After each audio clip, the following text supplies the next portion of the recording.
नमस्कार दोस्तों, ऋग्वेद के प्रथम मंडल के 45वें सूक्त में आपका बहुत बहुत स्वागत है। आज हम लोग पढ़ने वाले हैं सूक्त नंबर 45, देवता अग्नि। तो चलिए शुरू करते हैं। हे अग्नि, तुम इस अनुष्ठान में वसुओं, रुद्रो यानी शिव जी की बात की जा रही है, और आदित्यों का यजन करो।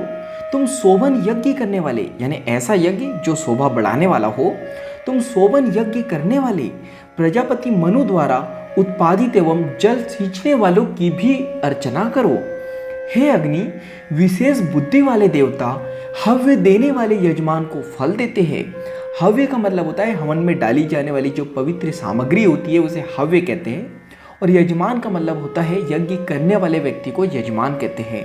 तो हे अग्नि, विशेष बुद्धि वाले देवता हव्य देने वाले यजमान को फल देते हैं। वे रोहित अश्व यानी घोड़ा, वे रोहित अश्व के स्वामी एवं स्तुति पात्र अग्नि, तुम 33 देवों को यहाँ ले आओ।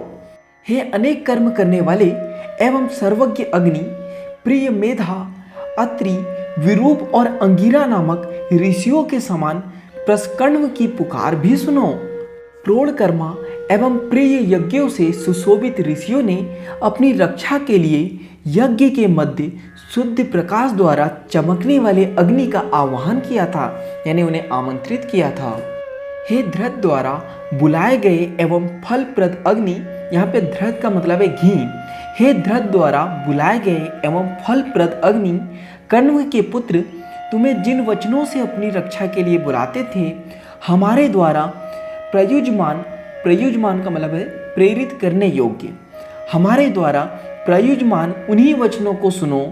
हे विविध हवि रूप अन्य युक्त एवं यजमानों के प्रिय कारक अग्नि, तुम्हारी चमकीले लपटे तुम्हारे केस है यानी तुम्हारे बाल है। यजमान तुम्हें हव्य वहन करने के लिए बुलाते हैं। हे अग्निदेव, बुद्धिमान लोग आह्वान करने वाले यानी निमंत्रित करने वाले, ऋतुओं में यज्ञ संपन्न करने वाले, विविध धन प्राप्त कराने वाले, श्रवण समर्थ कानों से युक्त यानी सुनने योग्य कानों से युक्त एवं अत्यंत प्रसिद्ध तुमको यज्ञ में धारण करते हैं। हे अग्नि, सोमरस निचोड़ने वाले, सोमरस का मतलब है देवता का जो पीने योग्य पदार्थ होता है तो उसे सोमरस कहा जाता है। हे अग्नि, सोमरस निचोड़ने वाले बुद्धिमान ऋत्विज हव्यदाता यजमान के लिए तुम्हें अन्य के समीप बुलाते हैं। तो यहाँ पे ऋत्विज का मतलब है यज्ञ कराने वाले व्यक्ति को या करने वाले व्यक्ति को ऋत्विज कहा जाता है। और हव्यदाता का मतलब होता है, हव्य का मतलब हवन में डाली जाने वाली पवित्र सामग्री को हव्य कहते हैं, और जो उसे देता है उसे दाता कहते हैं। तो हव्यदाता यजमान के लिए तुम्हें अन्न के समीप बुलाते हैं यानी भोजन के समीप बुलाते हैं। तुम महान एवं तेजस्वी हो। हे काष्ठ बल द्वारा मथित का मतलब मिलाया हुआ, हे काष्ठ बल द्वारा मथित फलदाता एवं निवास हेतु अग्नि, इस देव यज्ञ में आज प्रातःकाल यानी सुबह के समय आने वाले देवों एवं उनसे संबंधित अन्य जनों को सोमपान के लिए कुशों पर बुलाओ। सोमपान यानी सोमरस पीने के लिए कुशों पर बुलाओ। कुशों का मतलब है यहाँ पे जब पवित्र चीज़ों के लिए, धार्मिक कामों के लिए घासों को बिछाया जाता है तो उसे कुश कहा जाता है।